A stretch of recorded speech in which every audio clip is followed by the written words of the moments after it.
And now, live from Level 5 Productions on the island of Milleronia, it's The Larry Miller Show.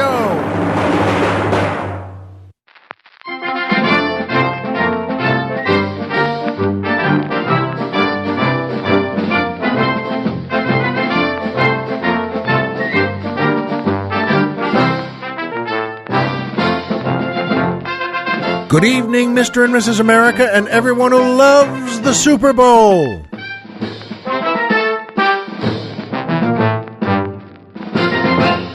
Hi, folks, and welcome back to the Larry Miller Show. I'm Larry Miller, but in a way, aren't we all? And by the way, I'm not someone who always loves the Super Bowl, and I'll tell you why in a little bit, but let's face it, it's a great holiday. Come on, it's a great American thing to do. And if you can't get that far, well, you're in the wrong country. But boy, oh boy, is it wonderful here now. It's gorgeous today. And, well, we're not on Milleronia. We're back at stately Miller Manor. And let me just say that again. And we're not on Milleronia. We're back at stately Miller Manor on the mainland. And there's a reason for that, too. And I'll tell you about that as well. At any rate, though, we're back here on the mainland, and oh, it's gorgeous today here in Southern California. And that was, of course, the John Mahoney Orchestra and the Tatiana Romanova Dancers, featuring boy tenor Brad Simpson asking the musical question, when it comes to your fancy fried chicken dinners, why have 2 drinks beforehand at a different place instead of at the same place? Well, Brad, that's a pretty good question. And the Colonel and I both agreed, because I always say that, and it's the truth, we're saving this money for our fancy fried chicken dinner with 2 drinks beforehand at a different place. But there's a reason for that then. Why do it at a different place? Well, why not just do it at home then? I mean, why not bake up 3 TV dinners and get a few 6-packs? Well, that would be fine with me, but the point is, Brad, and everyone listening, these are fancy nights for us. Not because we're going to, big fancy places, but, the first year we got shaves at the same barber shop. It was just a regular barber shop, and we got razor shaves, real razors, and that's on Hollywood Boulevard, and back in the Los Feliz area, and we brought with us our suits and ties and shiny shoes that we got shined, and we got a nice shave, and we changed into our fancy clothes in the back of the barbershop. And then, we had a wonderful night. We went to Musso and Frank for our cocktails. It's a great place. Back the other way on Hollywood Boulevard, and it's wonderful. It's been here since, 1914, 1915? And it became a very well-known, very well-attended, and it was always one of the greatest places in the Hollywood of old. And it still is. It's wonderful. And, by the way, it's not a small thing to me that this is where Wyatt Earp hung out. He passed away in 1929, and he was someone who knew something about saloons, and he loved Musso and Frank, and they sure liked having him there. Can you imagine that? So we could have our 2 drinks beforehand at the same bar Wyatt Earp used. If that's not good enough, I don't know what is. And then we had big plans to go to also Roscoe's House of Chicken and Waffles for dinner. So the point is that it's not that these are fancy places, but that they're fancy for us, and we make them fancy for them by really taking it to heart. So in any case, Brad, good question. Why not do it, why not just have the 2 drinks beforehand at the same place? Well, a place that makes good drinks doesn't always have good food, does it? And a place that makes good food doesn't always make a good martini, does it? And when you can stand where Wyatt Earp stood, That's pretty good right there. In any case, good question, Brad. And by Amazon. That's right, Amazon, still one of the greatest companies in the world. Amazon, boy, you know what? If you want to get to Amazon, you can buy anything you want, anything you can think of, except, of course, an actual Amazon. If you get that, by the way, if you order an Amazon, really tall, like a 6'2" tall, muscular, gorgeous woman, and she rings your bell one day, so to speak. I mean, she rings the bell, and she comes to your apartment or to your house. Let us know, by the way, fast, because we can help you with good advice, or we can take over if you get scared. And Colonel Jeff and I love Amazon women, and not just because, well, Gal Gadot played such a great Wonder Woman from Amazonia. Was that it? And my favorite still, Linda Carter. Oh, just terrific actress and gorgeous. And one of these days, we'll meet them both. Who knows? Maybe for a big fancy fried chicken dinner. And that might be the first where we probably don't invite Dr. Chris. If we get the two world-famous Amazons coming out with us. In fact, it's getting a little stuffy in here, isn't it? Maybe we should turn the air on here in the studio. At any rate, though, Amazon, what a terrific place. Go with us. That is, let us get you there. You can go to Amazon, sure, on your iPhone or your laptop or anything, any device you have. But don't worry about that. Go to our website, LarryMillerPodcast.com. Who's on the mountain? Tom Mix.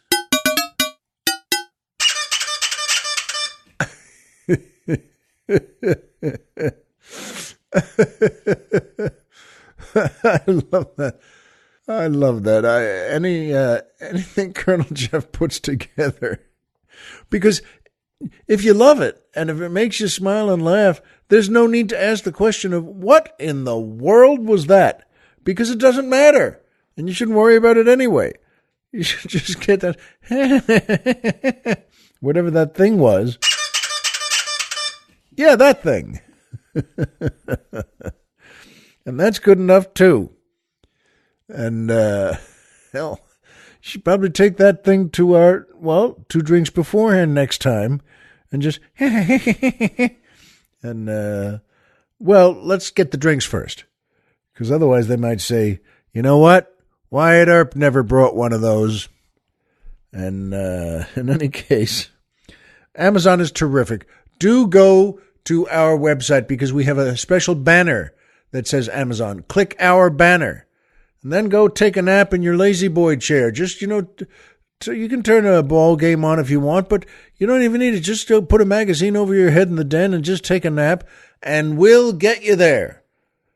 Colonel Jeff and I will have those red lights on our phones will go off. And these are old phones, by the way. I don't mean red lights on our iPhones. And this is the one where it's, like in Flint movies. And that red light would go on. That meant it was the president calling. Now, no one ever bothered to ask, why is he calling you? Who cares? He's calling. And you know what, though? We'll get you to Amazon, and then you can get anything in the world you want.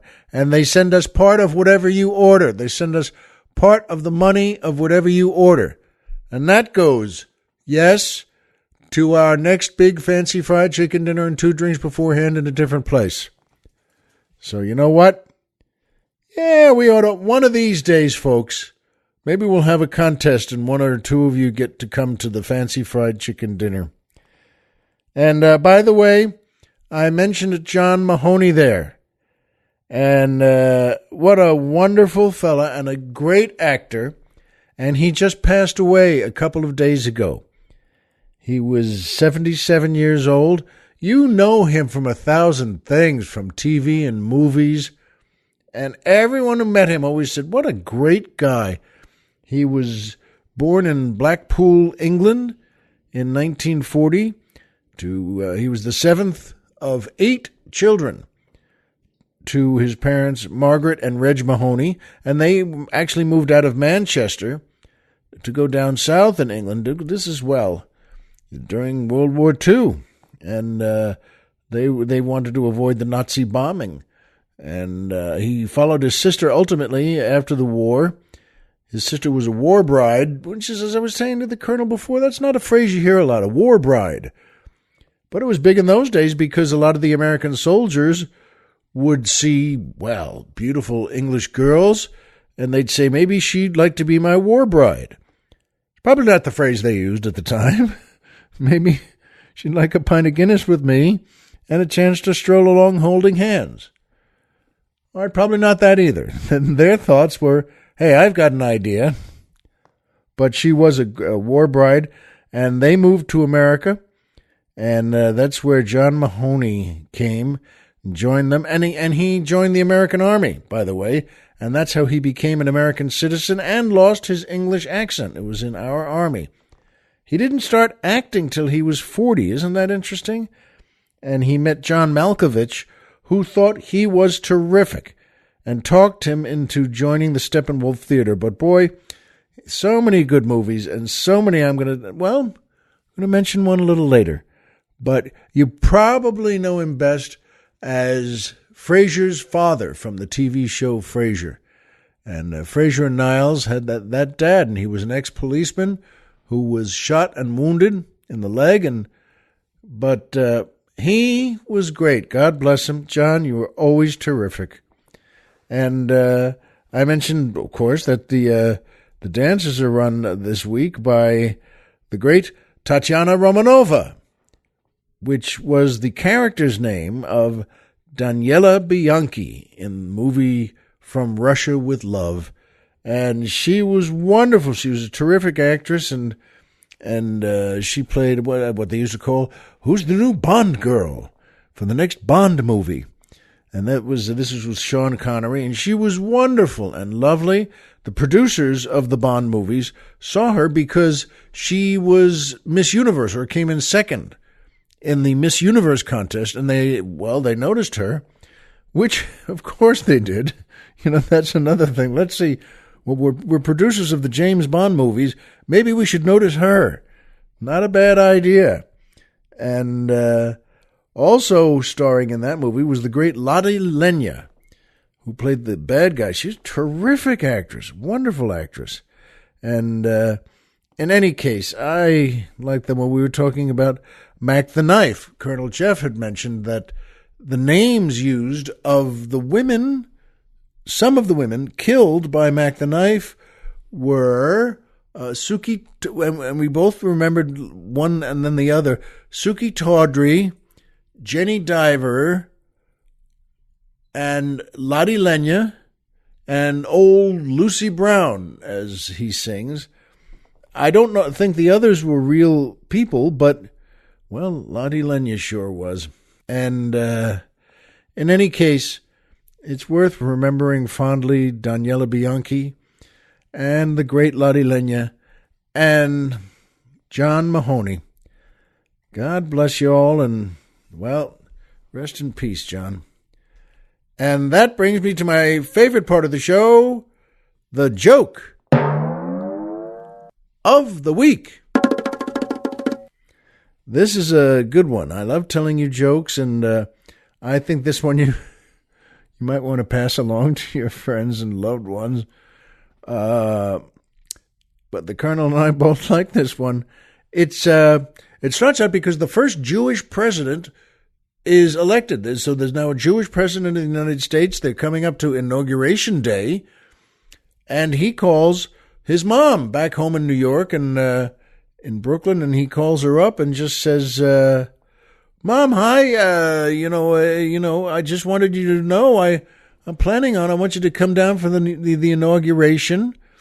And she said, well, I'm just here with a friend talking. And he said, Mom, what's the inauguration? I want you to come down for it, for goodness sake. And she says, well, I don't know. It's such a, well, to get a flight for that time of year, it seems so busy. Mom, I'll send Air Force One down for you. That's, I'm the new president of the United States. They're going to inaugurate me. And she said, well, I don't know. Once I get to Washington, then I got to get a cab somewhere at the airport.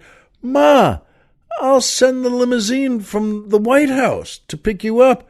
And the driver will be there at the gate with a sign with your name. He'll take everything, take the bags, take everything. And she says, well, but it's so busy. For an inauguration. What kind of hotel or motel would I stay in? Ma, I'm going to be the president. You'll stay with me. You'll stay at the White House. I'll put you in Lincoln's bedroom. How about that?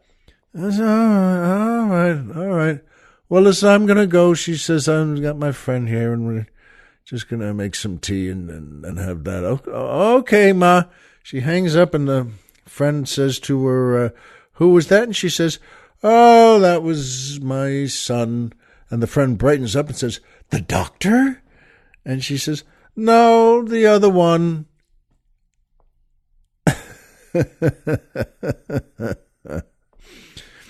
That's a pretty good joke, isn't it? We got a good laugh out of that. It's just really not that impressive to her that, Mom, I'm the president. Well, well, to Jewish families and all families, and to be a son who's a doctor, a daughter who goes all the way, and the same thing, she becomes a doctor, that's a pretty deep thing. So anyway, I got a kick out of that, and I hope you did too. And that brings me to my second favorite part of the show, the Poetry Corner.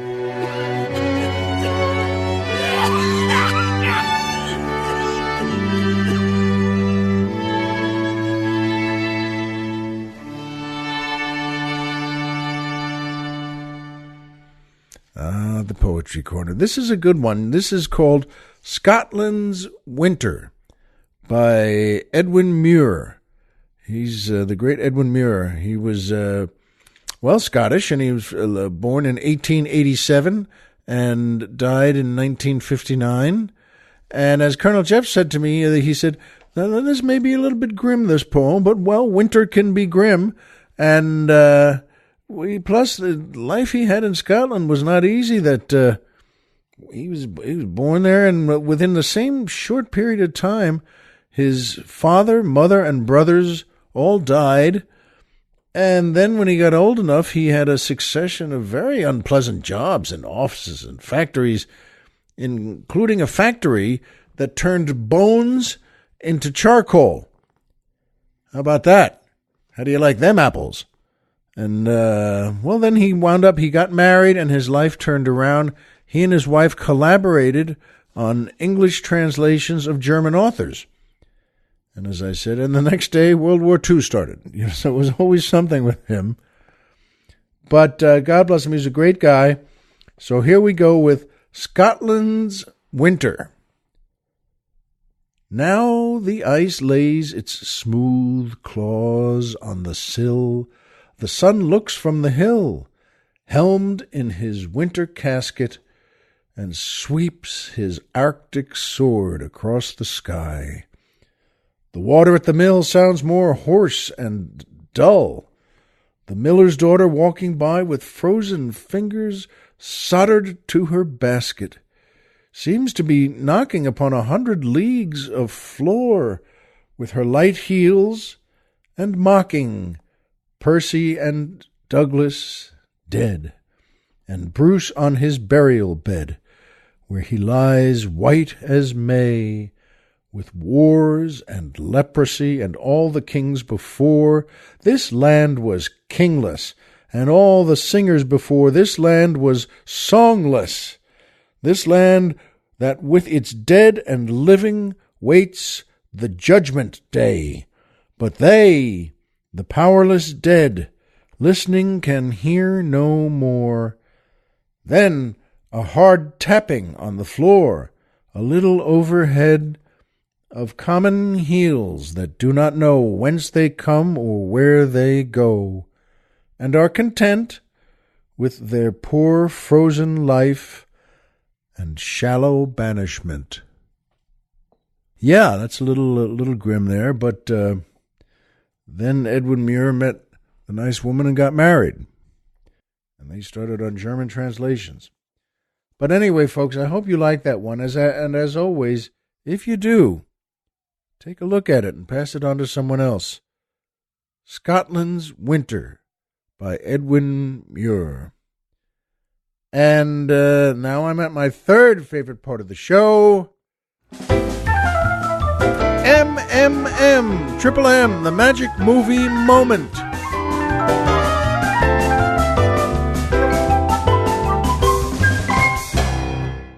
Well, folks, this is a great movie. And I hope you know it well, or that just talking about it and thinking about it will get you to look it up.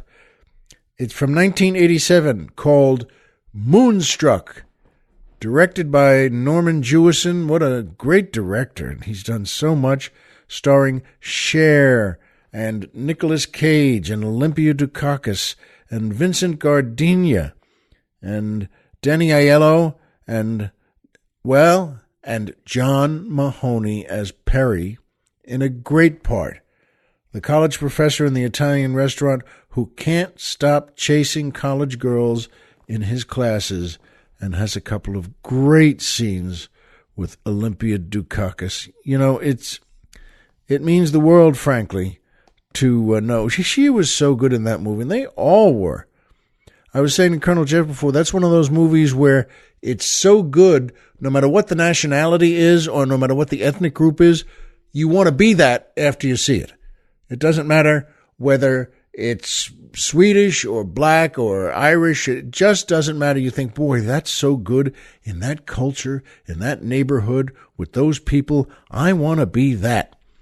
And you know what? In this case, with John Mahoney and the character as Perry, he was so wonderful. What a smile he had. And he's playing a college professor at NYU because the movie takes place down in Little Italy, in New York.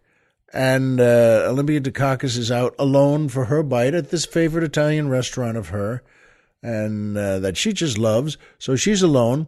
And John Mahoney, we notice and we see in a little moment, is having a bit of a fight with his girlfriend, a young, pretty woman.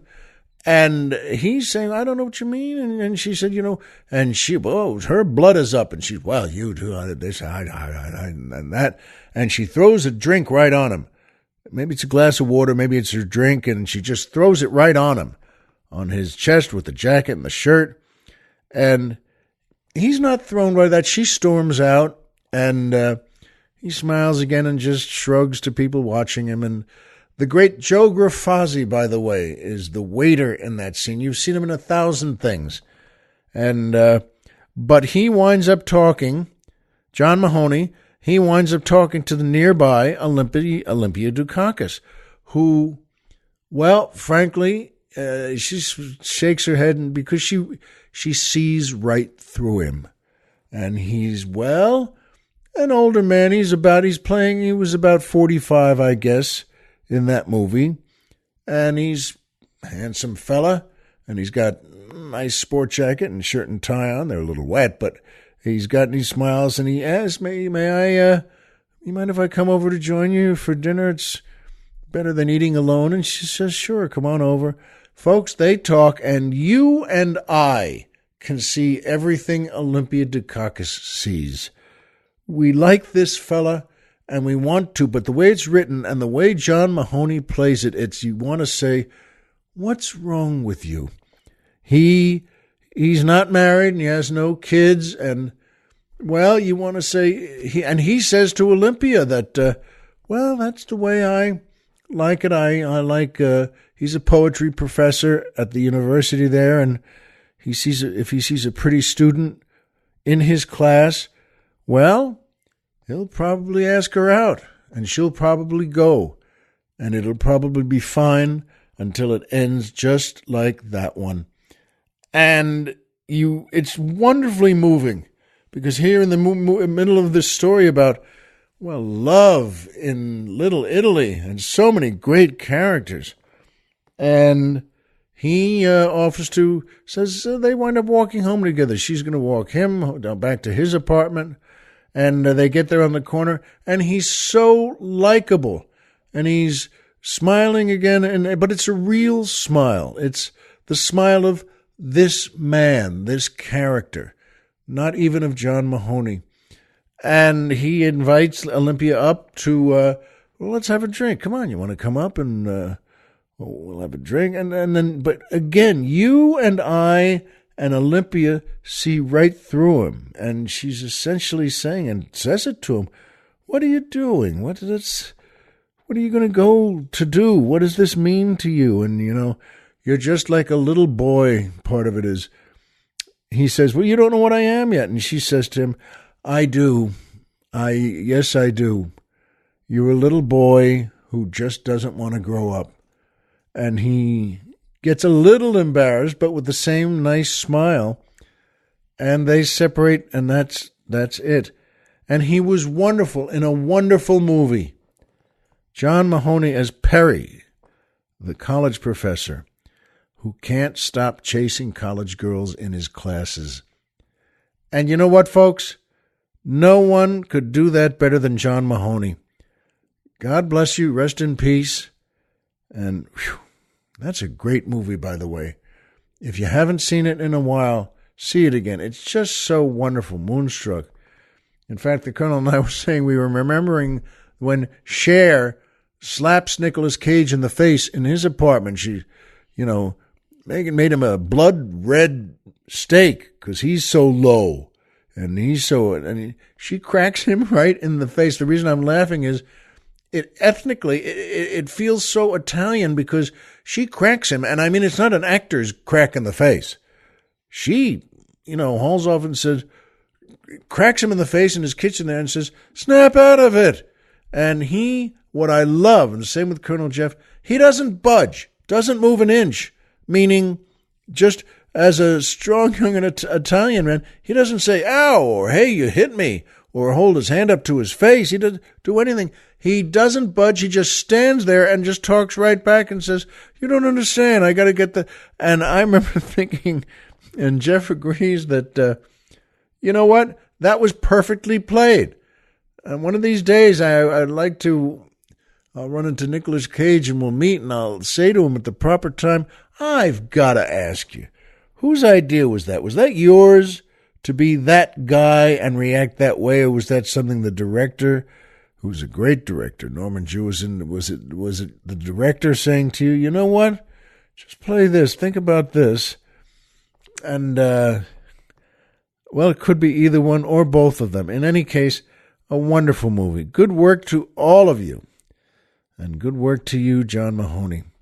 And we just passed the Super Bowl, and I've never been to a Super Bowl, but on one of these days I'd like to, I think. Who goes? I was talking about that with the Colonel before. Who even goes to these things? Businessmen and super fans and super drinkers, I guess. That's you could just say that. Boy, they probably, in those tents and all the bars in the area, they probably just go to town. I think the only really happy people there are the hookers, because which was meant as a compliment, because the fellows drink up a storm and all the hotel workers stand there grinning with their hands out waiting for super tips. But you know what? I don't know if I'd need what they go for there. I'm not sure. If it comes up, maybe you'd do the same thing. If somehow somebody said to you, hey, how about a couple of tickets to the Super Bowl? And you probably know they'll have it in different cities, one different city every year. So this past few days ago, of course, it was in Minneapolis. And then it'll be, New York, Dallas, Los Angeles, Seattle, and Jacksonville, all over the place.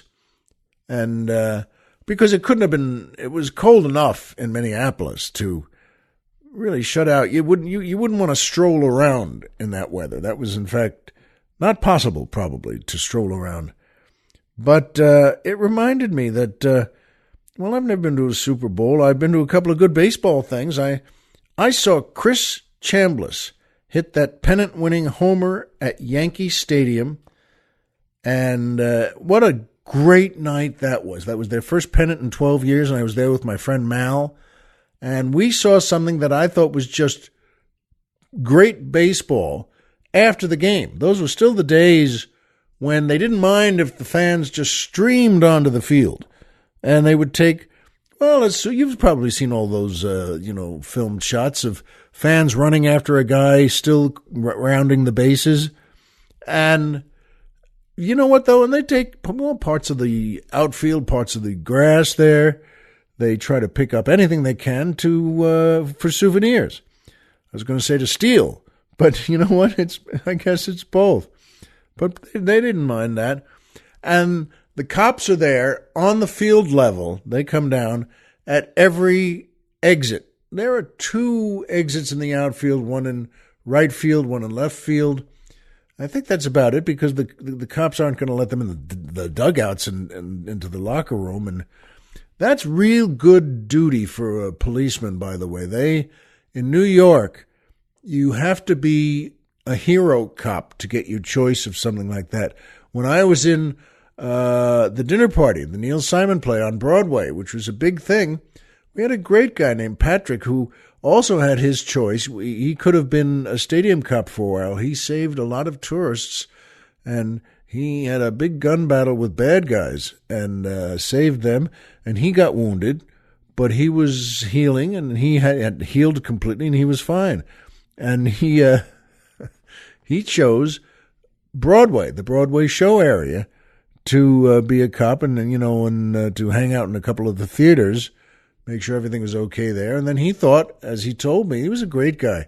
He said, plus I figured I'd meet some stars and I'd meet, all the people in these plays. And I smiled at him and said, how'd that work out? And he just looked back and said, yeah, well, it wasn't as joyful as he thought.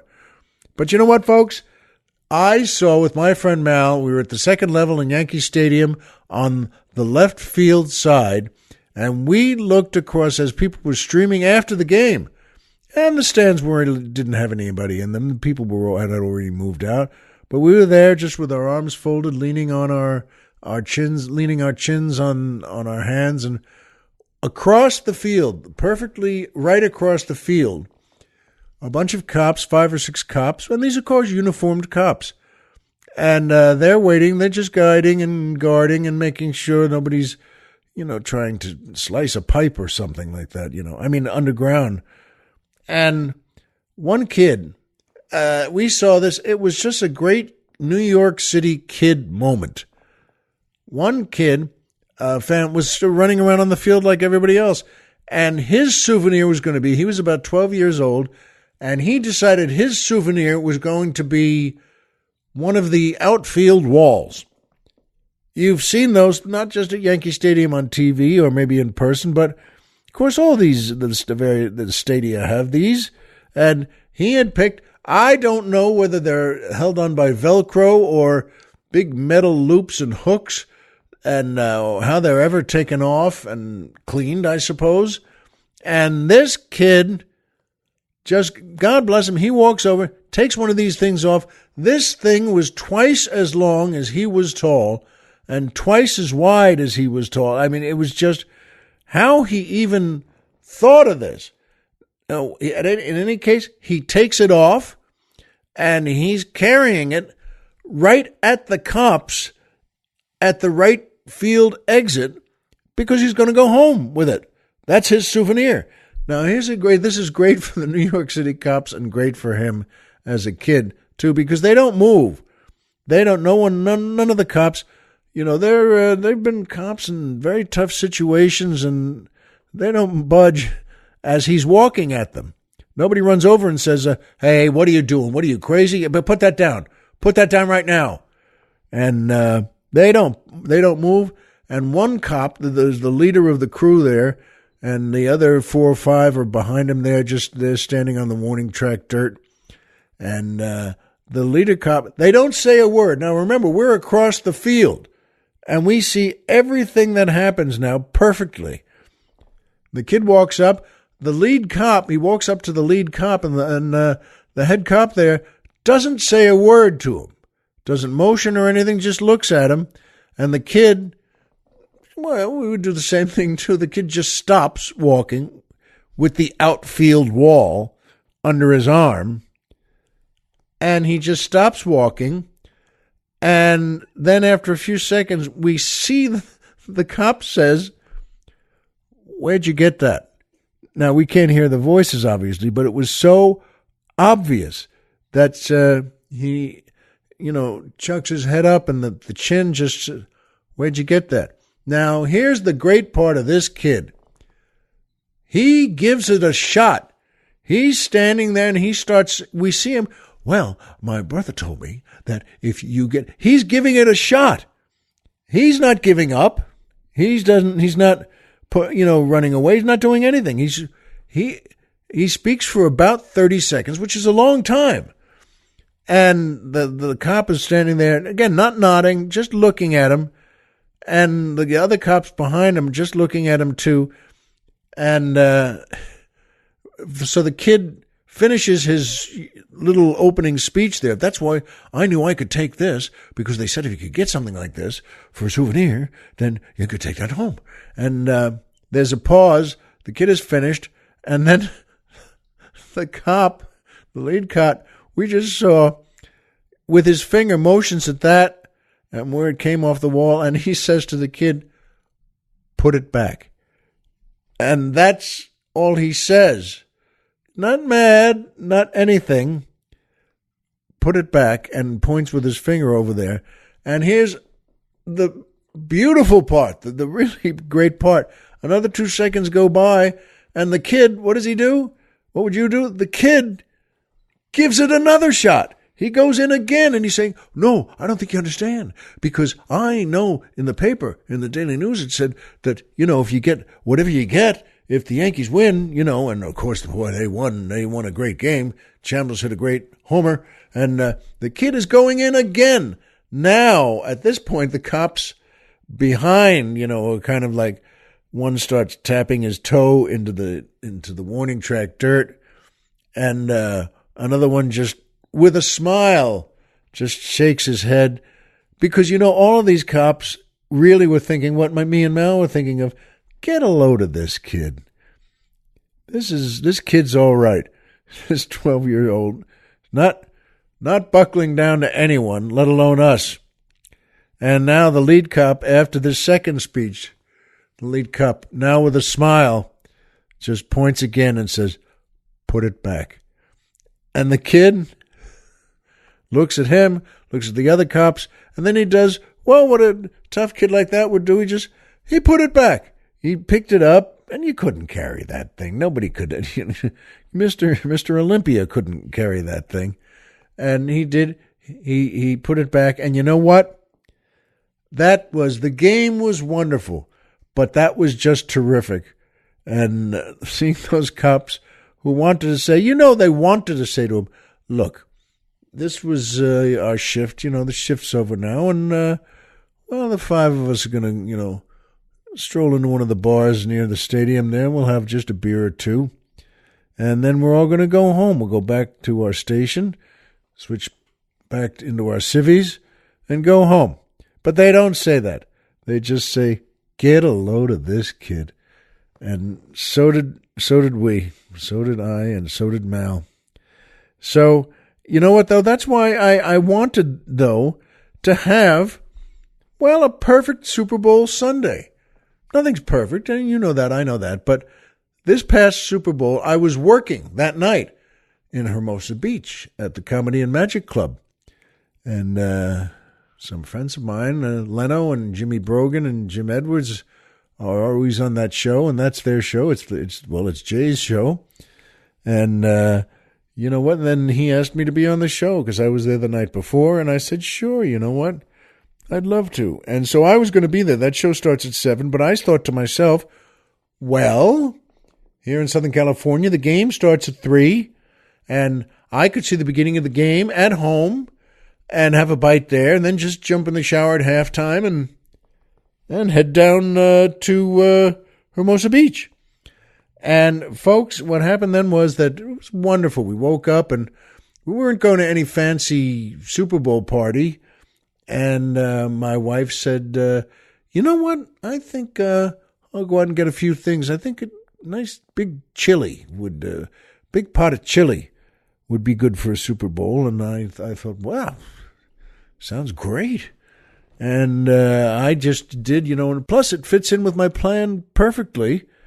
And I thought, I could have the chili just as the game was starting, so like 10-3, 5-3.